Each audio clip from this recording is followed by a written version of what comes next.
Pengaruh sistem tanam paksa. Assalamualaikum warahmatullahi wabarakatuh. Selamat datang di pembelajaran IPS kelas 8C SMP Negeri 12 Kota Magelang. Kami dari kelompok 4 yang beranggota Alif Putra, Ayafi Nugroho, Anjani Sivaningrum, Raffi Atmaja Pangestu.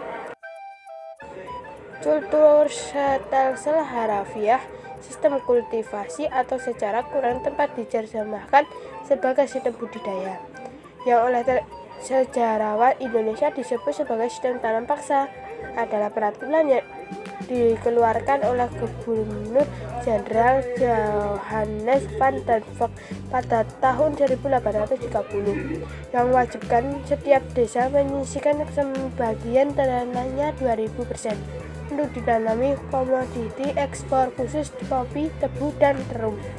Tanam paksa adalah era paling eksploitatif dalam praktik ekonomi. Hindia Belanda, sistem tanam paksa ini jauh lebih keras dan kejam dibanding sistem penopol VOC karena ada sasaran pemasukan pemerintahan negara sangat dibutuhkan pemerintahan. Petani yang pada zaman VOC wajib menjual komoditi tertentu pada VOC.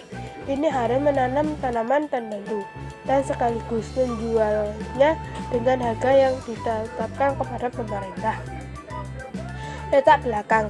Sejak awal abad ke-19, pemerintah Belanda mengeluarkan biaya yang sangat besar untuk membiayai peperangan baik di negara Belanda sendiri, pemberontakan Belgia, maupun di Indonesia, terutama perlawanan di Diponegoro, sehingga negara Belanda harus menanggung hutang yang sangat besar. Untuk menyelamatkan negara Belanda dari bahaya kebangkrutan, maka Johannes van der Valk diangkat sebagai Gubernur Jenderal Indonesia dengan tugas pokok menggali dana semaksimal mungkin untuk mengisi kekosongan kas negara, membayar hutang, dan membiayai perang.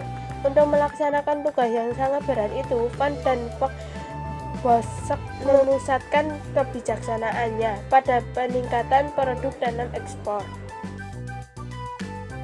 Oleh karena itu, yang perlu dilakukan ialah mengataskan tenaga rakyat sejahat untuk melakukan penanam tanaman yang hasilnya dapat dilakukan di pasar dunia secara paksa.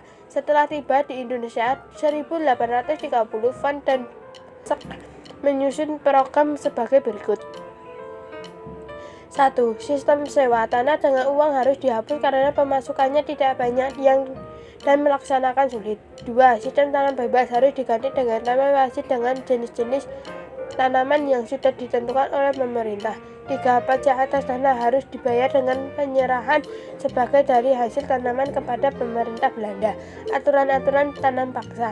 Ketentuan-ketentuan pokok tanam paksa dapat dalam status Blit Lembaran Negara tahun 1834 No. 22. Beberapa tahun setelah tanam paksa dijalankan di Pulau Jawa, bunyi dari ketentuan tersebut adalah 1. Tanah pertanian yang disediakan mendudukan untuk tujuan tersebut tidak boleh melebihi 1/5 dari tanah pertanian yang dimiliki. 2. Pekerjaan yang diperlukan untuk menanam tanaman tidak boleh melebihi pekerjaan untuk menanam padi. 3. Tanaman yang disediakan penduduk tersebut bebas dari pajak tanah. 4. Kegagalan panen yang bukan karena kesalahan petani akan menjadi tanggung pemerintahan. Pelaksanaan tanam paksa. Melihat aturan-aturan sistem tanam paksa tidak terlalu memberatkan, namun pelaksanaannya sangat menekan dan memberikan rakyat adanya cultut perocon menyangkut upah yang diberikan kepada bungkung pribumi berdasarkan besar kecilnya setoran ternyata cukup memberikan beban rakyat untuk mempertinggi upaya yang diterima para bangunan pribumi berusaha memperbesar setoran. Akibatnya timbulan penyelewangan antara lain sebagai berikut. 1. Pengerjaan tanaman ekspor seringkali jauh melebihi pengerjaan tanam padi. 2. Pajak tanam pasti dikenakan pada tanah yang digunakan untuk proses tanam paksa. 3. Kelebihan hasil panen sering tidak dikembalikan kepada petani. 4. Kegagalan panen menjadi tanggung jawab petani. 5. Buruh yang harus dibayar pemerintah malah dijadikan tanam paksaan. Akibat tanam paksa bagi Indonesia khusus Jawa. A. Sawah ladang menjadi terbengkalai karena diwajibkan kerja rodi yang berkepanjangan sehingga penghasilan penurunan drastis. B. Akibat bermacam-macam benda menimbulkan tekanan fisik dan mental yang berkepanjangan. C. Timbulannya bahaya kemiskinan yang miskin berat. D. Timbulan bahaya kelaparan dan wabah penyakit di mana-mana sehingga angka kematian meningkat drastis. 2. Bagi Belanda, apabila sistem tanam paksa telah menimbulkan malapetaka bagi bangsa Indonesia, sebaliknya bagi bangsa Belanda ialah sebagai berikut. A. Keuntungan dan kemakmuran rakyat Belanda. B. Hutang-hutang Belanda terlunasi. C. Penerimaan pendapatan melebihi anggaran belanja. D. Kas negara Belanda yang semula kosong dapat terpenuhi. E.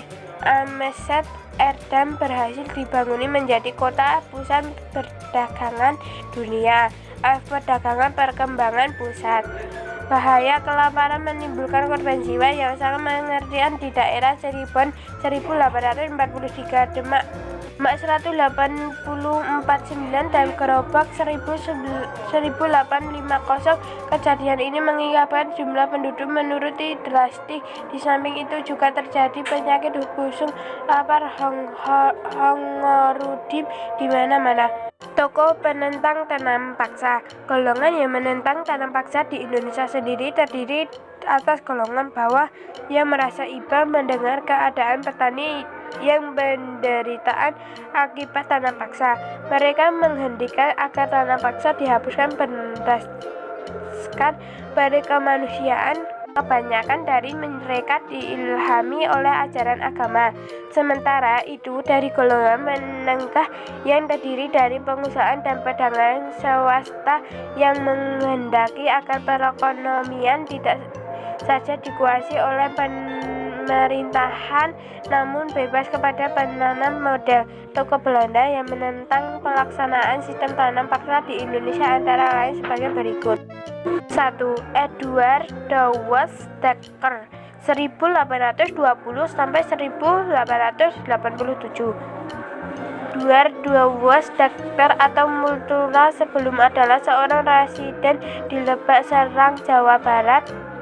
Ia sangat sedih menyaksikan betapa buruknya nasib bangsa Indonesia akibat sistem tanam paksa dan berusaha pembelaannya. Ia mengarang sebuah buku yang berjudul Machiavellian Lelang Kopi Perdagangan Belanda dan terbit pada tahun 1860.